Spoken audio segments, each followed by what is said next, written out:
Hey, it's Sergeant Locksmith here. All right, we're going to change the battery on your 5-button smart key. This remote here, all you need to do is right here at the bottom, go ahead and hit your release.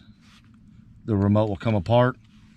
When it does, when you look up in there, you'll see you have where the emergency key was and then this flat spot. I'm going to insert the key blade in the emergency spot.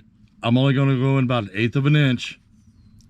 You go in and just rotate it and you'll see the corner will pop up. Once that corner pops up, take your emergency key, push it up, the back opens. Here's your battery.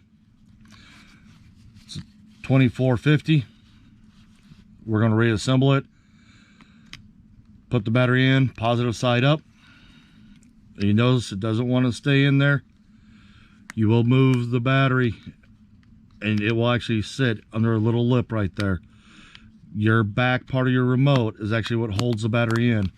Go ahead and put it back together, squeeze it, take your emergency key, put it back in, and you're done. You've just changed the battery on your remote. Thanks again for watching. Sergeant Locksmith here, and let's stay safe out there.